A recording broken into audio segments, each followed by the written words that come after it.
오늘 함께 보실 말씀은 디모데후서 1장 3절에서 5절 말씀입니다. 가장 좋은 훌륭한 스승은 부모이다라는 제목으로 말씀드릴 예정입니다. 우리가 방금 봉독한 말씀에 나오는 한 인물이 있습니다. 그 사람이 누굽니까? 디모데입니다. 오늘은 디모데 이야기를 통해서 부모와 교사의 역할, 또 그들의 중요성에 대해서 원론적이고 기본적인 내용을 가지고 함께 나누도록 하겠습니다. 디모데 후서가 기록된 시기가 대략 AD 60년대 후반입니다. 그리고 디모데 전서는 60년대 초반에 기록됐는데, 특히 이 디모데 후서는 사도 바울이 순교하기 바로 직전에 기록된 그 서신서입니다. 그래서 누군가가 죽기 전에 사랑하는 제자에게 또 사랑하는 자녀에게 편지를 쓸 때 그 무게감이라든가 그 깊이라든가 그 당부하는 그 마음의 그 묵직함, 또 그 간절함은 남다르다고 생각이 되어집니다. 그처럼 이 디모데 후서가 사도 바울이 순교하기 짧게는 1, 2개월 전, 길게는 불과 수개월 전에 기록된 그 말씀입니다.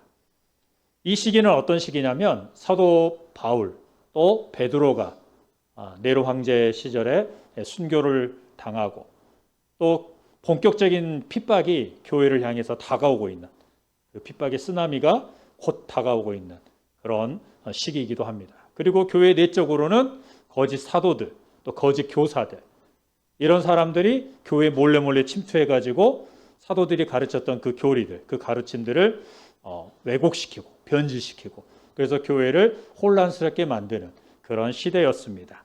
이러한 때에 어떤 사람이 그 교회에, 그런 시대 교회의 목회자로, 또 사역자로, 지도자로 세워져야 하겠습니까? 에베소 교회는 바로 오늘 등장하는 디모데가 목회자로 세움을 받았습니다. 왜 디모데였습니까? 그가 사도 바울과 함께 여러 차례 선교 여행을 다니고 또 그 가운데서 신앙의 훈련을 받았기 때문입니까? 그럴 수도 있습니다. 그러나 그것은 부수적인 것입니다. 더 본질적인 건 뭐냐? 오늘 본문에서 사도 바울은 디모데에게 절대 이렇게 말하지 않았습니다. 그를 격려하면서 쓴 편지에서 네가 그동안 나와 함께 선교 여행을 다니면서 여러 훈련을 잘 받았기 때문에 너는 잘할 거야, 이렇게 말하지 않았습니다. 그리고 또는 너는 내 제자니까, 누가 뭐라고 해도 사도 바울 나의 제자고 나에게 배웠으니까 너는 에베소 교회 담임으로, 지도자로 적격이야 라고 말하지도 않았습니다. 바울은 디모데가 오늘 본문에서 어떤 사람이라고 고백하고 있습니까? 그의 외할머니와 그의 어머니로부터 이어져 온 믿음, 곧 거짓 없는 믿음을 가진 자라는 것을 아주 높이 평가하고 있습니다. 여기서 거짓이 없는 믿음은 어떤 믿음이냐? 바리새인과 서기관들을 향해서 예수님께서 위선되고 가증스럽고, 그 다음에 뭐라고 하죠? 외식하는 자들아 라고 얘기하는 그 말과 정반대의 의미입니다. 거짓 없는 믿음은 행함이 있는 믿음, 말씀대로 순종하는 믿음을 말하고 있습니다. 바로 디모데가 바로 그런 사람이라는 겁니다. 디모데는 사도 바울을 만나기 전부터 외할머니로부터 또 어머니로부터 듣고 배운 말씀을 그대로 순종하면서 자라고 있었던 겁니다. 그러다가 사도 바울을 만난 거죠. 바로 바울은 이것을 매우 중요하게 언급하면서 디모데를 격려하고 있는 것입니다. 교회가 외적으로는 고난과 핍박이 몰려오는 그 시기입니다. 교회의 사도들이요, 또 스데반을 비롯해서 그 줄줄이 사도 바울, 베드로, 이런 거장들이 순교당합니다. 그리고 여기저기서 핍박받는 소식들이 들려오고, 언제 자기들도 그 핍박의 파도에 휩쓸릴지 모르는 그런 긴박한 순간입니다. 그리고 내적으로는 어떤 상황이라고 그랬죠? 거짓 사도, 거짓 교사들, 자칭 슈퍼 사도라는 그런 것만 번지르하는, 사람들을 들었다 놨다 하면서 홀리는 그런 사역자들이 교회에 침투해서 성도들을 빼가거나 분열시키거나 하는, 또 참된 진리에서 멀어지게 만드는 그런 상황이었습니다. 그러한 때에 바로 이런 디모데가 그런 교회의 지도자로, 또 말씀을 가르치는 자로 가장 적합한 자였던 것입니다. 결정적인 이유가 뭐라고 했습니까? 그가 어떤 사역 훈련을 많이 받았다, 누구의 제자다, 누구에게 몇 년간 훈련을 받았다가 아니고 바로 외할머니, 어머니 때로부터 이어져 오는 그 가정에서 거짓이 없는 믿음으로 잘 양육받은 자였다라는, 그게 결정적인 이유였습니다. 아멘. 예. 이 거짓 없는 믿음은 디모데가 목회자가 되었기 때문에 우리가 그렇게 생각할 수도 있지만, 이 거짓 없는 믿음을 가져야 한다는 것은 목회자 또는 어떤 사역자가 되기 위한 조건만이 아니에요. 이 거짓 없는 믿음은 뭐라고 그랬습니까? 행함 있는 믿음, 듣는 말씀대로 순종하는 믿음이라고 그랬어요. 근데 그것이 없는 자는 어디에 못 갑니까? 천국에 못 가는 겁니다. 아멘. 사역은 둘째치고 모든 성도들에게 공히 요구되는 것이 뭡니까? 거짓 없는 믿음의 소유자냐 아니냐에 따라서 천국과 지옥이 결정된다고 말할 수 있습니다. 이런 사도 바울은 디모데에게 디모데전서 3장 4절에서 이렇게 말합니다. 자기 집을 잘 다스려 자녀들로 모든 공손함으로 복종하게 하는 자를 장로나 감독으로 세워라.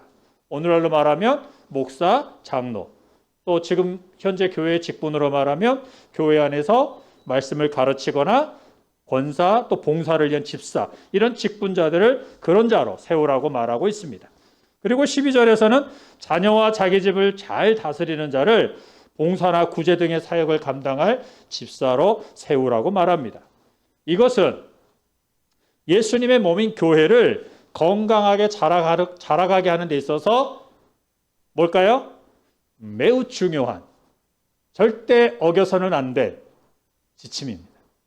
이 지침은 당시 초대교회 당시 고난과 핍박이 몰려올 때, 또 그 핍박의 한가운데 교회가 처했을 때 그 교회와 성도들로 하여금 그 고난과 핍박 앞에서도 견고하게 서서 믿음을 고백하고 죽음으로라도 믿음을 지키게 하는, 한 사람도 배교자가 없게 만드는 그런 안전 장치였습니다. 그리고 또한 이 지침은 불신자들의 비방, 그리고 거짓 사도, 거짓 교사들의 가르침에 대항하게 하는 무기였고, 또한 그들의 비난과 그 다음에 그들에게 비난거리와 시비거리를 제공해 주지 않는 그런 중요한 요소였습니다. 더 나아가서 바로 우리를 해집고 비방하고 시비 걸려고 하는 그들의 입을 막고 그들을 부끄럽게 만들 수 있는 강력한 무기였습니다. 아멘. 오늘 우리는 전 세계적으로 반기독교적인 분위기가 점점 고조되고 있는 것을 느끼고 있습니다. 멀리 얘기할 것도 없이 코로나 시대, 팬데믹 시대에 우리도 이 우리나라 대한민국에서도 피부로 느꼈습니다. 그 대한민국 지역 중에서도 특히 서울에서 신앙생활을 우리는 그 어느 지역보다도 크게 느꼈습니다.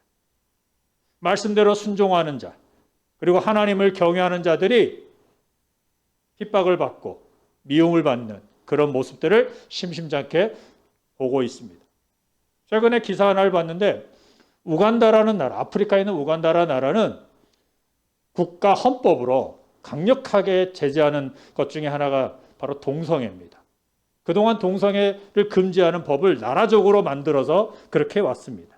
그런데 최근에 그것을 그 사람들이 처벌하겠다라는 그런 우간다 국가 내의 어떤 그런 기사들이 있었나 봅니다. 그거에 대해서 미국이 들고 일어났습니다. 뭘로? 너희 나라 경제적으로 제재하겠다. 이런 기사가 났었어요. 동성애뿐만 아니라 하나님의 창조 원리, 그리고 하나님의 가치, 그리고 하나님의 권위들을 산산이 박살내서 짓밟고 있는 그런 세상, 그런 세상에서 하나님의 영광을 위해 말씀대로 순종하며 그렇게 살아가는 자들이 세상의 비웃음과 조롱과 미움과 심지어 핍박을 받는 그런 세상 가운데 우리가 지금 그 시대 가운데 살고 있습니다. 이미 다른 나라에서는 물리적인 핍박도 받고 있습니다.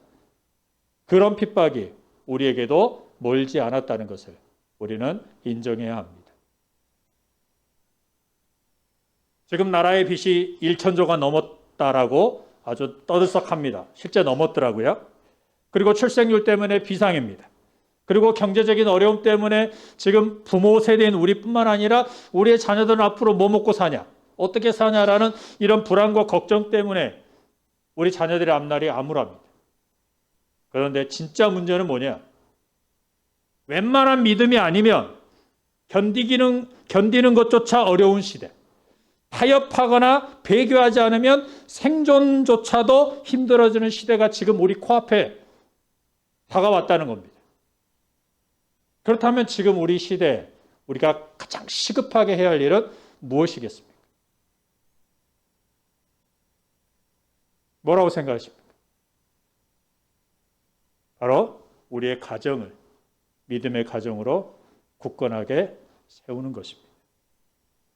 하나님 아버지가 가정의 모든 것에 대한 결정권자이시고 예수 그리스도가 주인인 가정으로 만드는 것입니다. 이것은 무슨 말입니까? 가족들과 가정의 모든 일이 하나님의 영광을 위해 하나님의 말씀을 따라 결정되고 시행되는 그런 믿음의 가정을 만들어야 한다는 것입니다. 껍데기만 믿음의 가정이 아니고. 이 일에 있어서 가장 중요한 사람은 누구겠습니까? 믿음의 가정을 만드는 데서 가장 핵심적인 인물, 가장 중요한 인물은 누구입니까?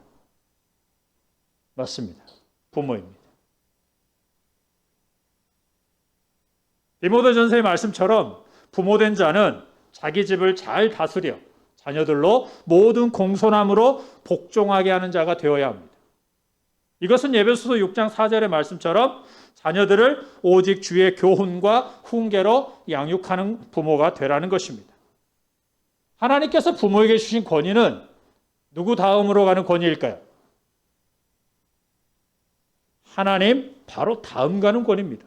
엄청 막강한 권위입니다. 이것은 에덴 동산에 있던 아담에게 주신 그 권위의 무게와 똑같습니다. 부모에게 주신 권위, 이것은 하나님 다음 가는 권위다. 자, 여기는 오늘 참석하신 부모님들만 한번 따라해 볼까요? 부모에게 주신 권위는 하나님 다음 권위다. 아멘? 이미 알고 계셨겠지만 오늘 특별히 마음에 더 새기시고 자부심을 가지십시오. 하나님께서 부모에게 이처럼 높은 권위를 주셨다는 것은 뭘 약속하는 겁니까? 야, 내가 너희한테 권위 줬으니까 네 한번 열심히 잘해봐라. 내 팽개치시는 게 아니고 그에 따른 은혜를 내가 베풀 거다. 그에 따른 능력을 줄 것이다. 그에 따라 내가 그 권위를 잘 사용해서 열매를 맺도록 내가 너를 도와줄 것이다. 내가 네 백이 되어줄 것이다. 라고 말씀하신 겁니다. 아멘? 또한 그 권위는 그 권위만큼의 책임을 또한 요구하기도 합니다.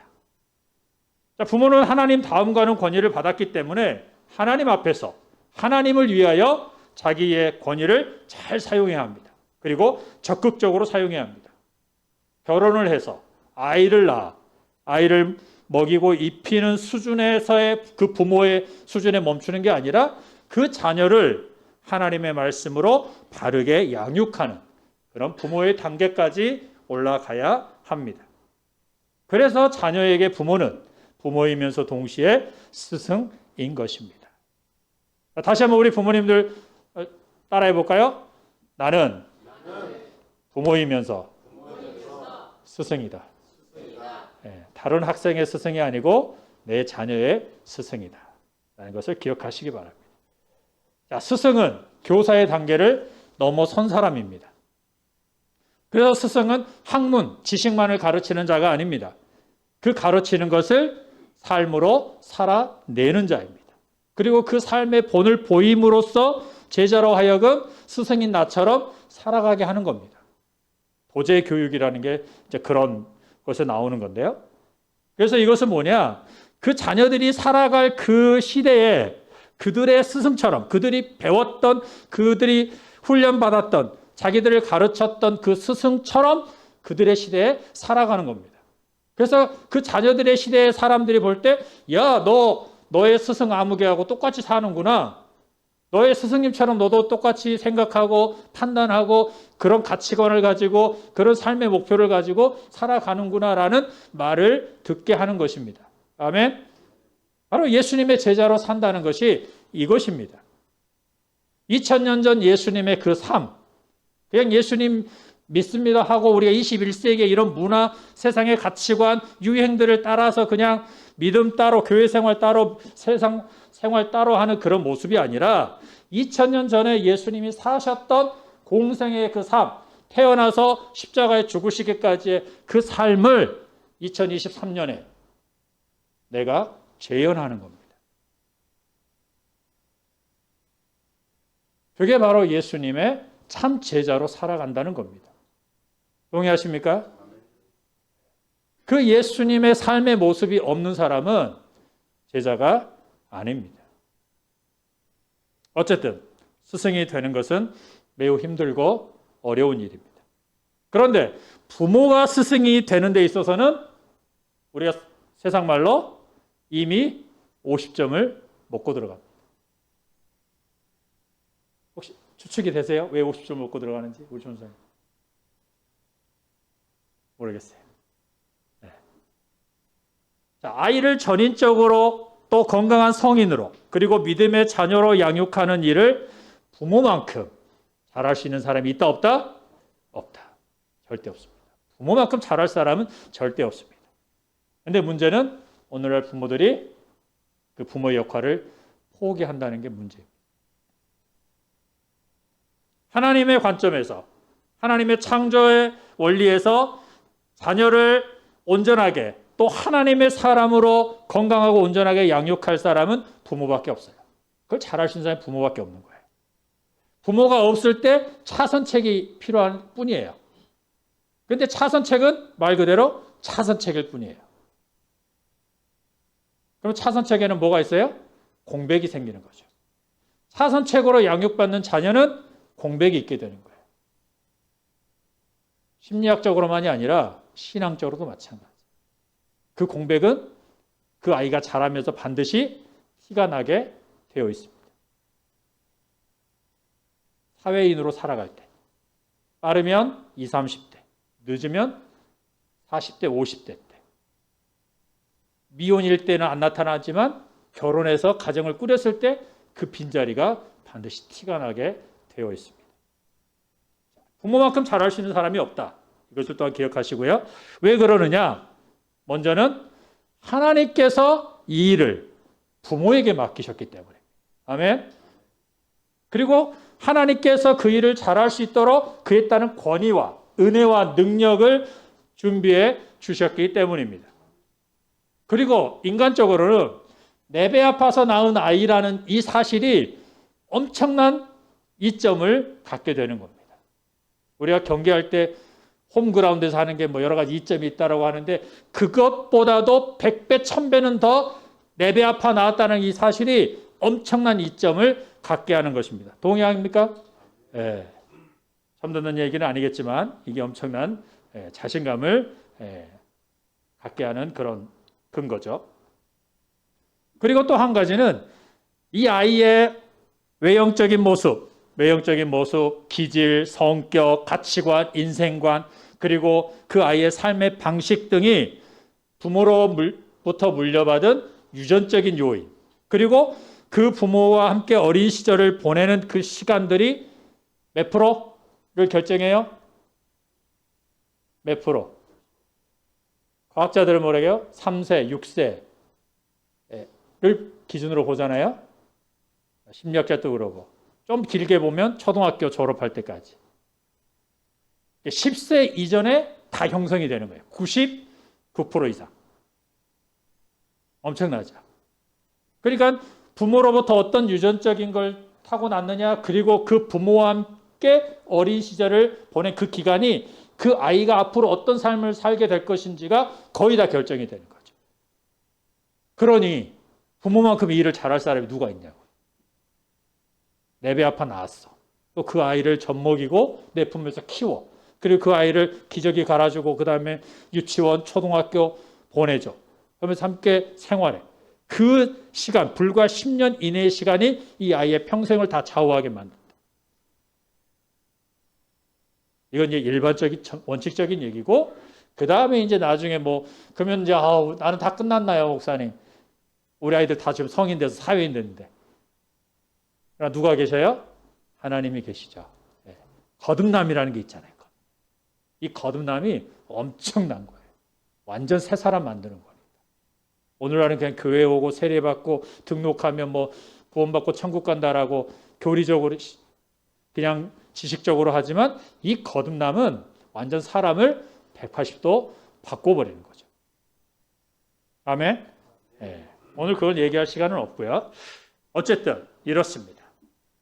그래서 자녀들의 삶은 그들의 부모가 어떤 삶을 사느냐, 그리고 그들과 부모와의 관계가 얼마나 친밀하고 원활했느냐, 서로 사랑하는 관계였고 존경을 주고받는 또 여러 가지 그런 좋은 관계였느냐에 따라서 자녀들의 삶이 결정됩니다.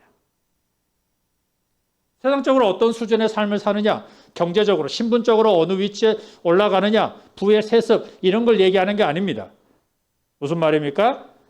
부모의 그 삶의 모습이 예수님을 믿을지 말지를 결정하기도 하고요. 내 자녀가 결혼을 할지 말지를 결정하는데도 영향을 끼칩니다.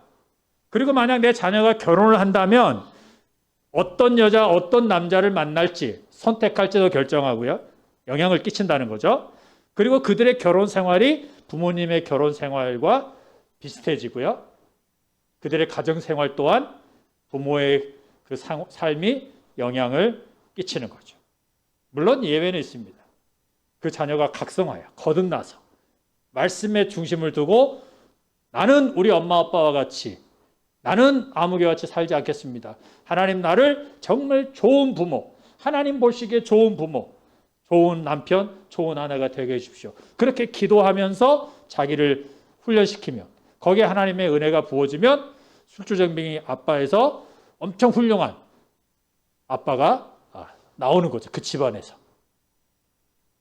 이런 경우들은 하나님의 은혜로 되는 거죠. 이런 예외적인 경우는 있습니다. 그러나 오늘은 뭐라고요? 일반적인 얘기를 하고 있습니다. 바로 이렇게 부모의 영향력은 막강합니다. 그러게 우리는 하나님께서 부모에게 주신 이 권위를 하나님 백 믿고 선을 넘지 않는 범위 내에서 적극적으로 우리가 활용해야 합니다. 자, 부모는 자녀에게 있어서 가장 훌륭한 스승입니다. 그러므로 부모된 자들은 하나님께서 내 아이의 스승으로 삼아 주셨으니 이제 나는 진짜 훌륭한 스승으로서 이 아이를, 하나님께 내게 맡겨주신 아이를 잘 양육하리라 라고 다짐해야 합니다. 자, 우리 한번 따라해 볼까요? 자, 하나님 눈을 감고 부모님들 한번 따라해 봅시다. 하나님 아버지, 부족한 저를 제 아이의 스승으로 삼아 주셨으니 앞으로는 훌륭한 스승이 되어 하나님께서 내게 맡겨주신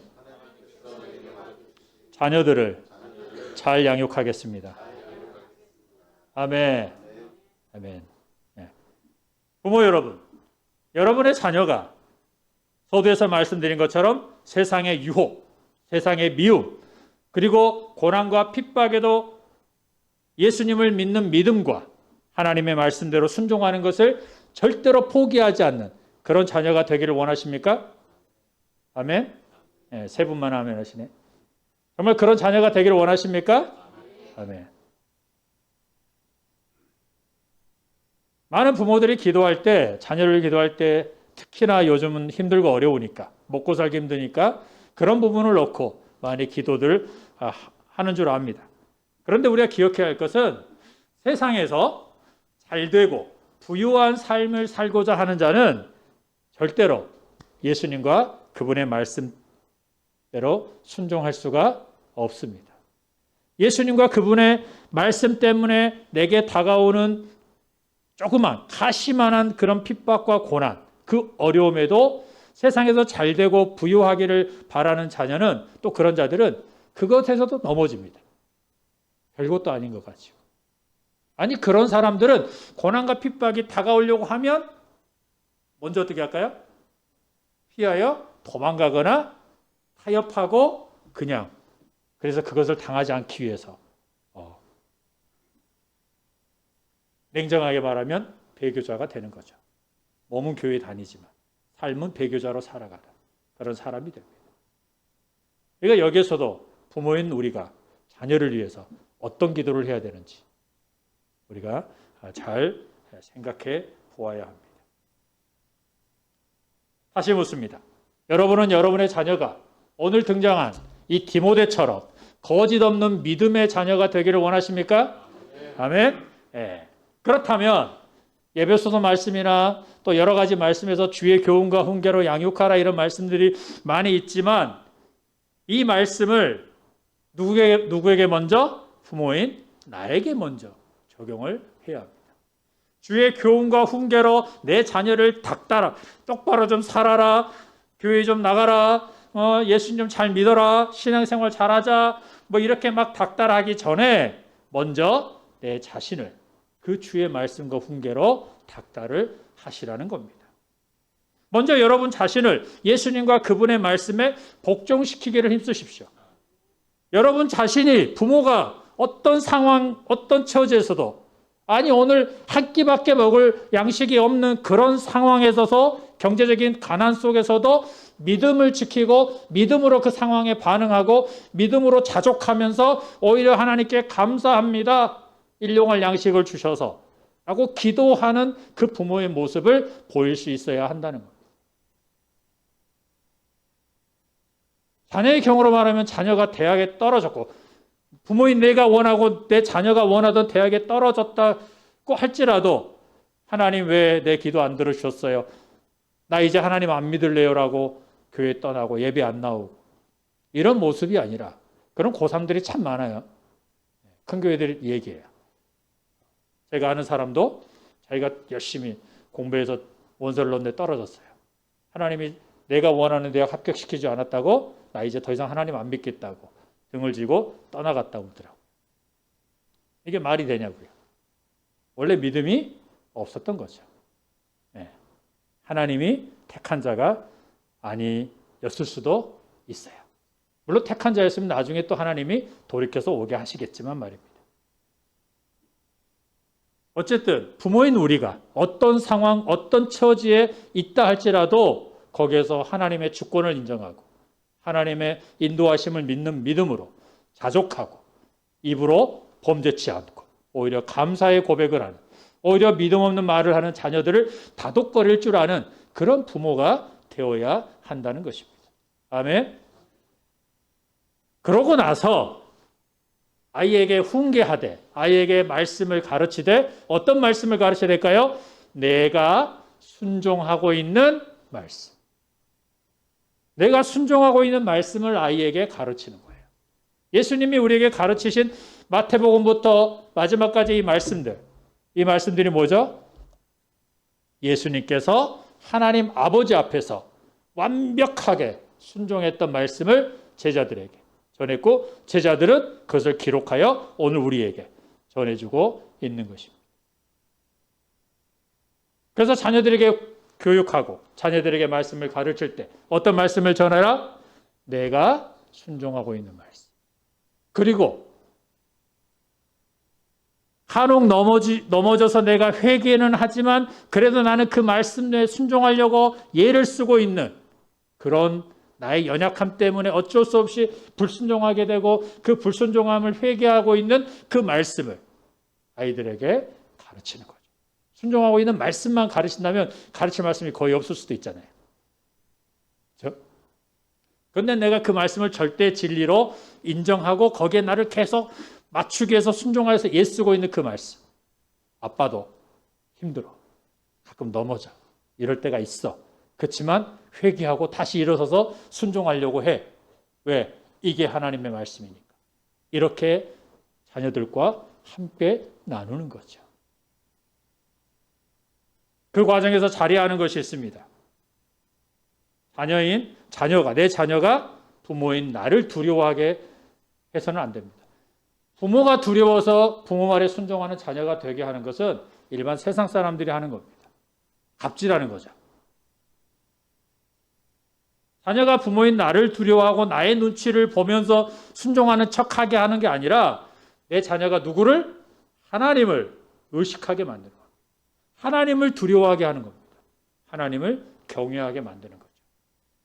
부모인 나의 말에 순종하는 게 아니라 부모가 가르치고 훈계하는 하나님의 말씀에 하나님을 두려워함으로 순종하게 하는 그런 자녀가 되게 해야 하는 겁니다. 누구를 의식하게 해라? 하나님을 의식하게 해라. 하나님을 의식하게. 그게 하나님께 순종하는 게 됩니다. 부모인 나를 두려워하고 내 눈치 보고 순종하는 것은 하나님께 순종하는 게 그것과는 거리가 멉니다. 부모의 영향이 떠나면 그 아이는 신앙을 떠날 수도 있습니다. 부모의 권위는 하나님께로부터 온 것이기 때문에 부모에게 순종하는 것이 곧 누구에게 순종하는 거다? 하나님께 순종하는 것이다. 이것을 아이로 인식시키는 겁니다. 느끼게 하는 겁니다. 이걸 통해서.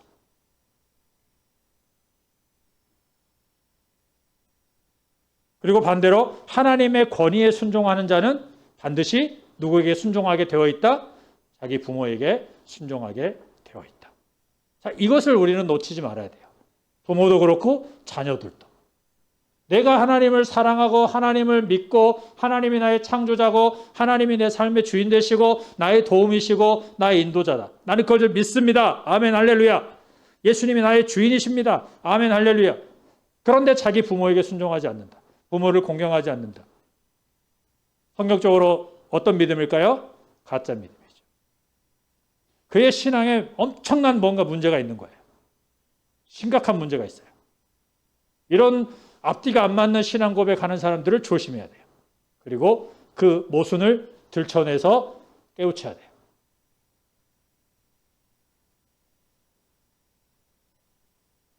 기억하십시오. 내가 순종하고 있는 말씀을 자녀에게 전해서 그 자녀도 순종하게 하는 것입니다. 아멘. 자녀를 양육하고 가르치는 데 있어서 이렇게 하지 못한다면 그 부모는 아이를 낳은 부모, 그리고 그 아이를 먹이고 입혀주고 교육시켜주고 하는 공부시켜준 부모, 그 수준으로 끝나는 겁니다.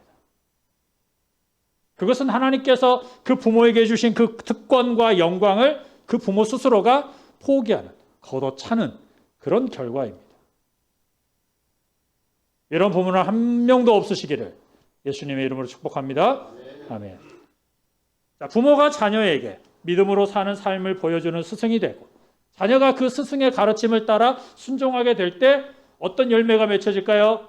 어떤 말씀이 자동적으로 이루어질까요? 자녀들아, 내 부모에게 순종하라는 이 말씀이 자동적으로 응답이 되는 거죠. 아멘. 물론 우리가 자녀에게 효도를 가르치기도 해야 되지만 더 확실한 강력한 원리, 성경적인 원리가 뭐냐? 내가 하나님 앞에서 이런 부모가 됐을 때 내 자녀가 당연히 나를 공경하고 나에게 순종하게 되더라. 아멘. 이런 부모들이 되시기를 예수님으로 축복합니다. 아멘. 물론 특이한 경우는 예외적인 경우는 있습니다. 부모는 진짜 못됐고 아까 말씀드린 것처럼 세상적으로 뭐 별 볼 일도 없고 그리고 자녀에게 잘해준 것이라나 하나도 없지만 그 자녀가 거듭나서 회심해서 진짜 올바른 신앙을 갖게 됐을 때 그 자녀가 부르자가 될까요? 효자가 될까요? 술주적군 아버지에게 효자 노릇합니다. 그 신앙이 효자가 되게 하는 거죠.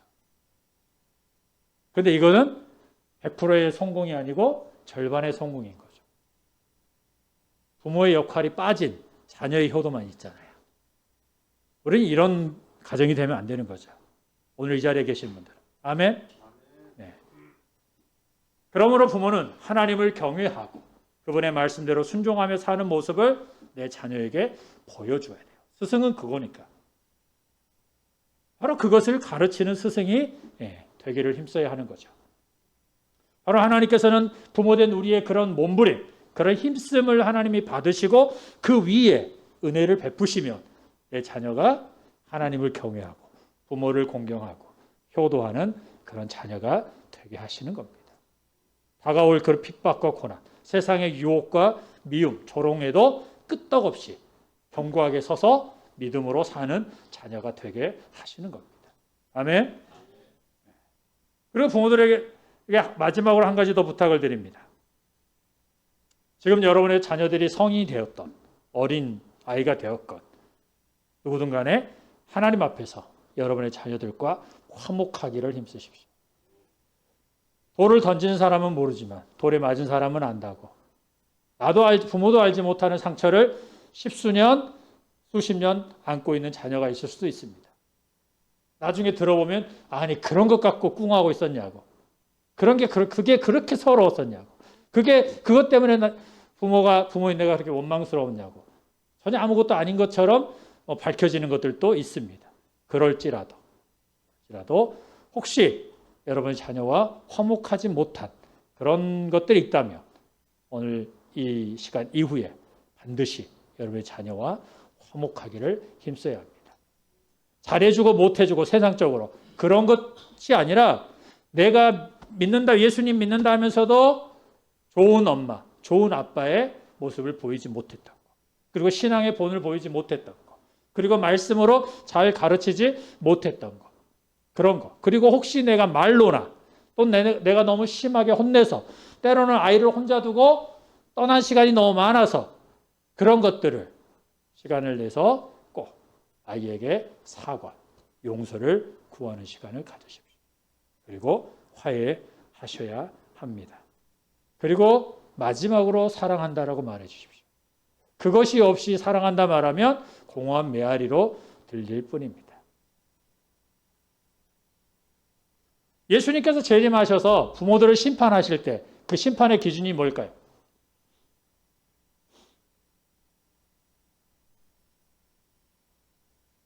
부모들을 심판하실 때 예수님이 오셔서 그 기준이 뭘까요?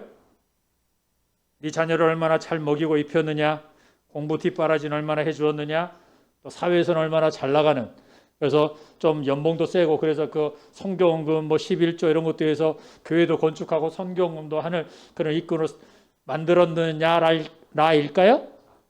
네, 절대 아닙니다. 그렇게 생각하시면 절대 아닙니다. 부모를 심판하는 기준 이미 성경에 다 기록되어 있습니다. 오늘 기도할 때부터 또 다 여러분은 부모에게 주신 말씀을 다 들었습니다. 그 말씀이 심판의 기준입니다. 다른 데 찾지 마십시오.